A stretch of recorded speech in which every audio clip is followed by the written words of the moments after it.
If everyone is ready, let us begin. Urianger, the floor is yours.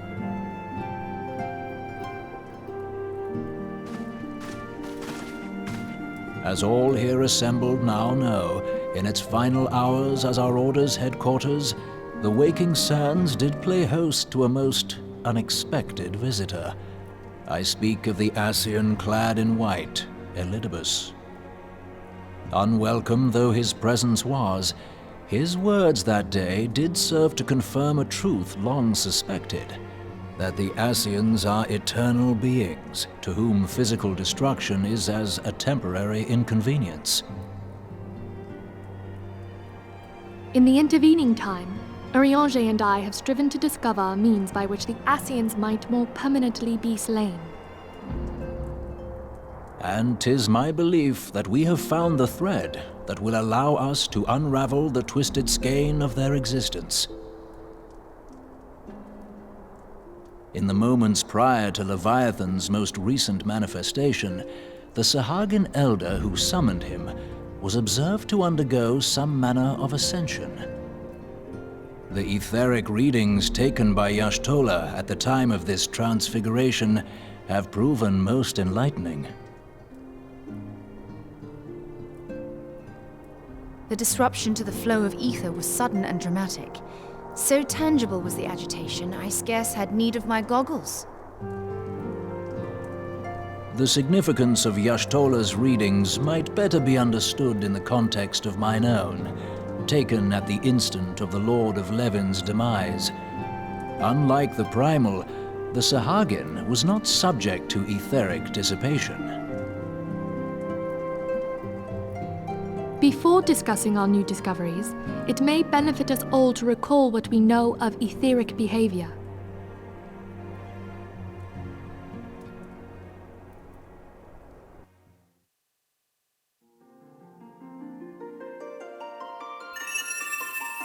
Let us begin at what some might call the end. When we who dwell in the material realm die, our spirits dissolve into the flow of ether and are returned to the ethereal realm. In turn, the restless energy which suffuses that plane streams back into our world, giving rise to new life. 'Tis as the heavens did decree, the way of all mortal souls. Twixt this world and the next do the ethereal currents swirl, bearing the very essence of life. Thus doth the cycle of birth, death, and rebirth continue unabated.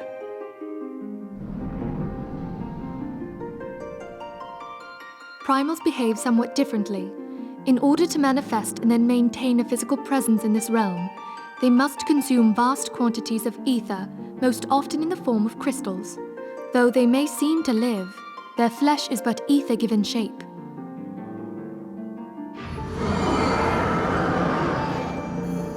Thus, a defeated primal leaves behind no broken corpse. Rather, the essence of its form seeps back into the land whence it came, and the energy of its shattered spirit is called back to the ethereal realm. And there it waiteth, till next the prayers of the faithful do draw it forth from the sea of ether, to take their offering of crystals and make for itself a new body.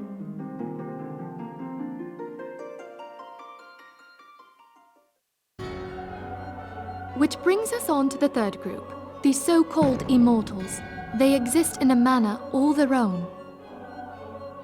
Quite. Even as the Sahagin elder fell to the Admiral's musket shot, I witnessed the release of an ethereal cloud, which immediately took possession of a nearby minion. A soul that dissipateth not upon the death of the flesh. The secret of life everlasting, and in the claws of a Sahagin no less. But I wonder, what would happen to one of these obstinate spirits should there be no suitable host for it to claim? If mortal death entails a return to the ethereal realm, it seems doubtful that the soul of an immortal would venture there. Nay, it merely withdraweth a distance, Unto the shore of the ethereal sea, perchance, but no further. Yes, it exists in neither this realm nor the next, abiding instead in the space that lies between them. The Ascians took control of Thancred by means of a crystal of darkness, an artifact which, if our theories are correct, serves as a gateway to the place I have just described. I was hoping people had forgotten about that. I am sorry, my friend. For a mercy, the weary road of our research hath brought us unto an answer. The Sahagin ascended to an immortal state, but he did not possess a crystal of darkness through which to flee this realm. Thus was he consumed by Leviathan. If we could entrap the spirits of defeated Ascians in like manner, and thereby deny them resurrection,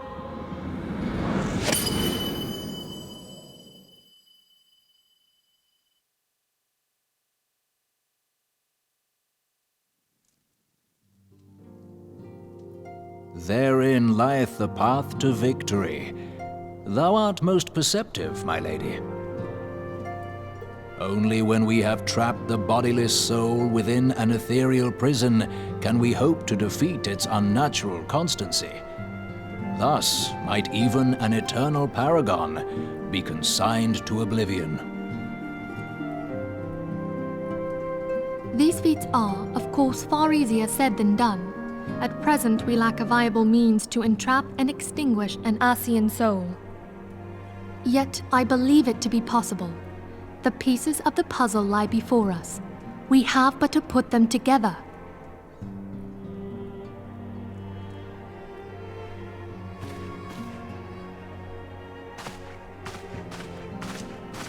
I will depart at once to convene with the sages of Sharlayan.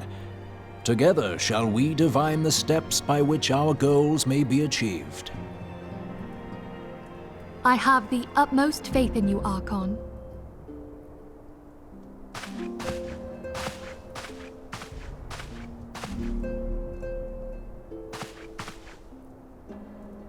Beg pardon, antecedent, but I would raise one final matter. Even now, a Sharlayan survey party seeketh to ascertain the fate of the students of Baldessian. Their findings shall soon be known to us. Though you harbor feelings of dread, I bid you surrender not to sorrow, but abide instead in hopeful prayer. I shall, Archon. Thank you.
Tell me, General, what think you of Alfino's bold endeavor?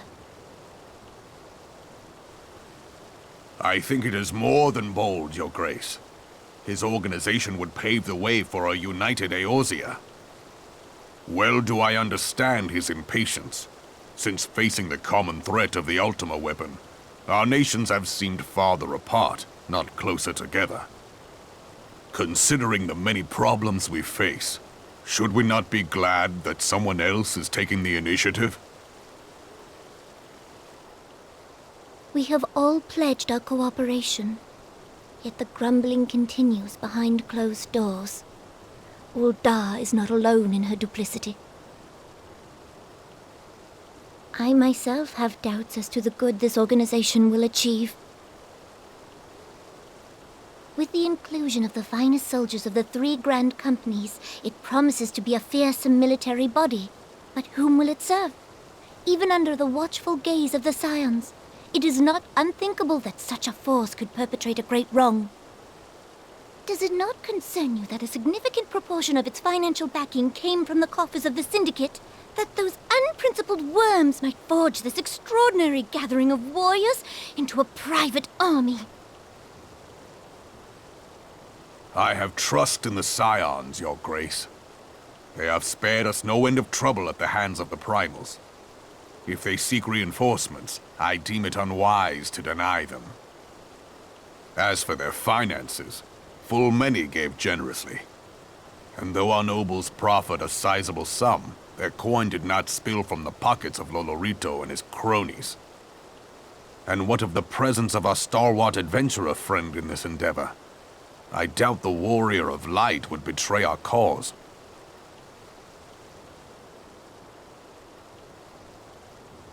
Yes, there is that, I suppose. Yet I have known people to change. Whether we will or no, the events of the age hurl us this way and that, like a dust devil skipping across the sands.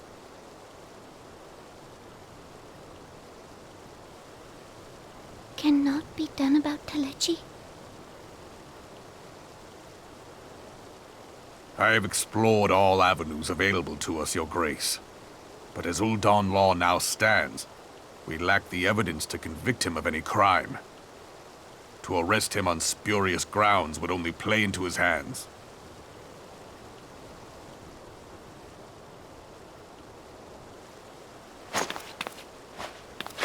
He has all but committed treason, and yet we can do nothing?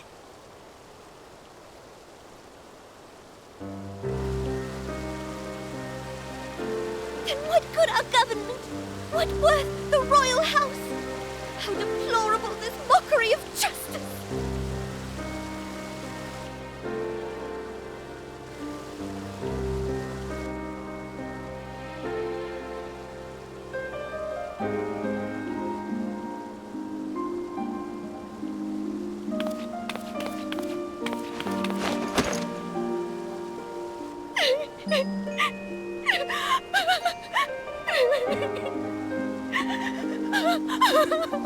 Have faith, Your Grace.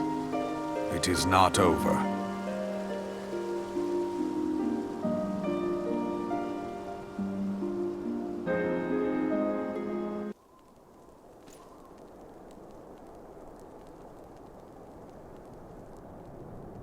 The incident with the New Frontier hands? No, you need not elaborate. I have been following their progress with no small amount of interest. Brave men and women all. They do our nation a great service.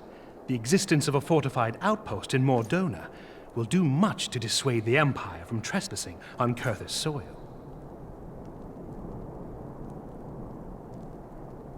Right glad am I that you have chosen to lend your support to this endeavor.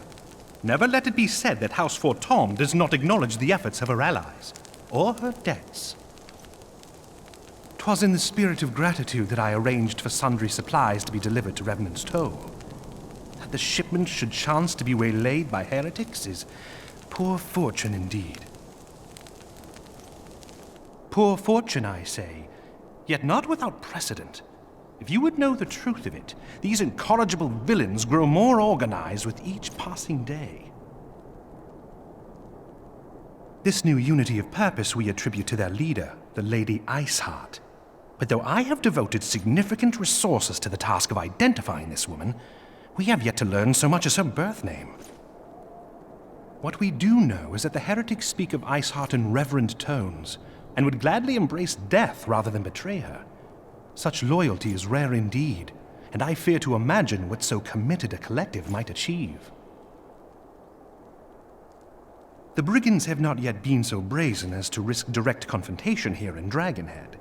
Some few of their number have, however, been sighted not far to the west of here, and with ever-increasing regularity. A visit to Whitebrim Front may bring you the answers you seek. Will you brave the snows, knowing what implacable foes may lie in wait? Halone's blessings be upon you! Though I take no pride in the admission, many of mine own countrymen are not so well suited as you adventurers to dealing with such foes. Were they dragons, it might be otherwise. But truly, I could not wish for a finer ally. You have done much for my house in the past, and I have no doubt but that I shall have cause to celebrate your deeds again ere long. Should you learn aught of value, pray return to me forthwith. A warm hearth and a warmer welcome shall be waiting for you.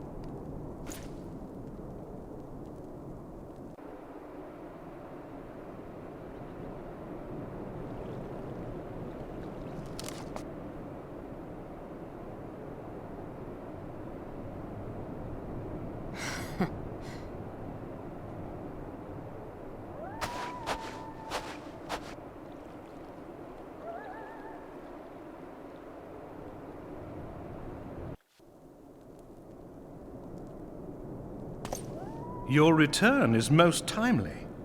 Of their own accord, my thoughts had turned to your task and the progress thereof. I confess my imaginings tended toward the grim and bloody.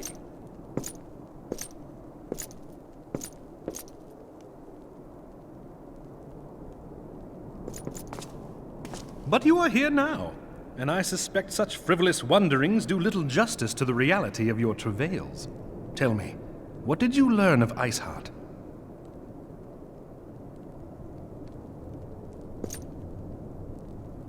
Indeed, and this transpired at Snowcloak?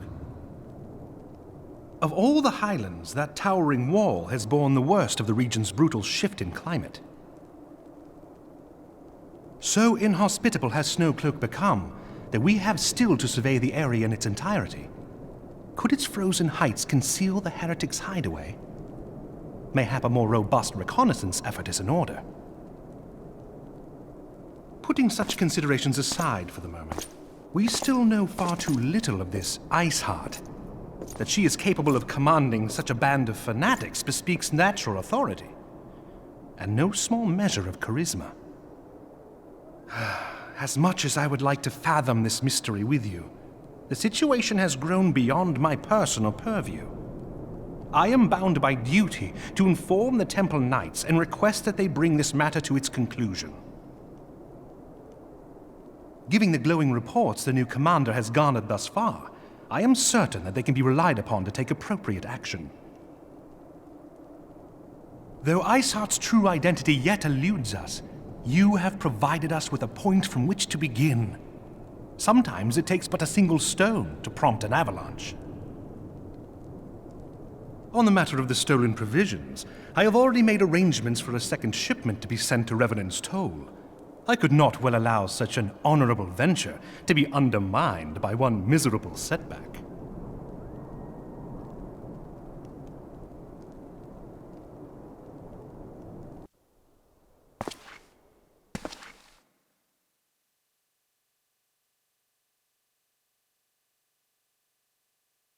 Comrades, your presence here this day signifies the momentous choice that each of you has made. With your strength now pledged to the scions of the Seventh Dawn, you are beholden to no single nation. You stand as the vanguard for a united Eorzea.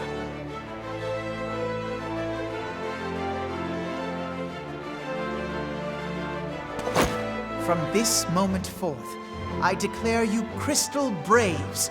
Let us mend this fractured realm and face our enemies as one.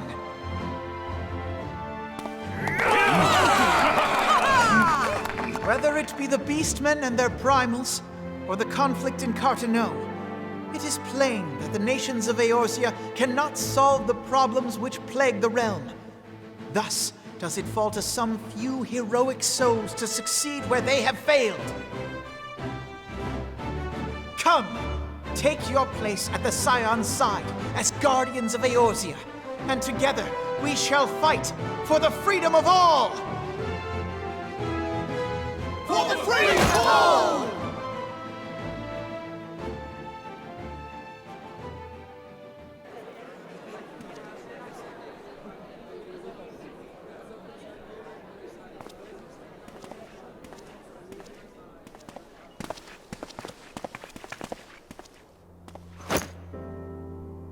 A rousing speech, Alphino. Or should I say, Crystal Brave Commander Leveilleur? Please, Antecedent. The title is honorary. I shall not be leading the troops into battle, as it were. We are of the same purpose. Let us join hands and do what must be done to save this land. The Scions stand ready.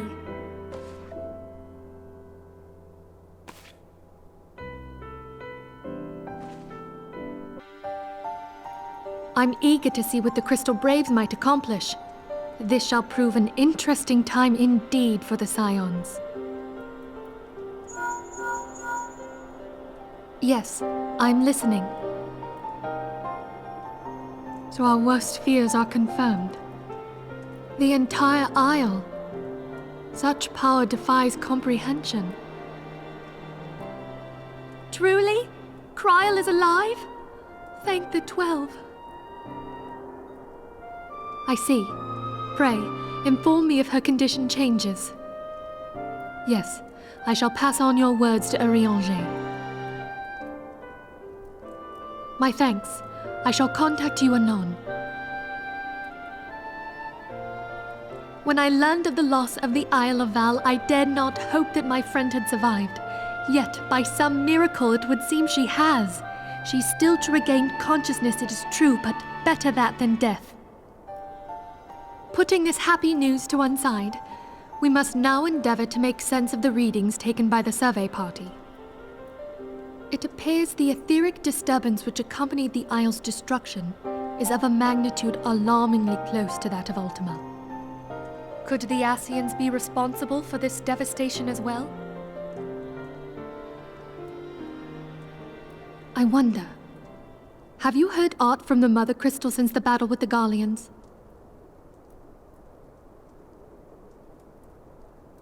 Then she speaks to neither one of us.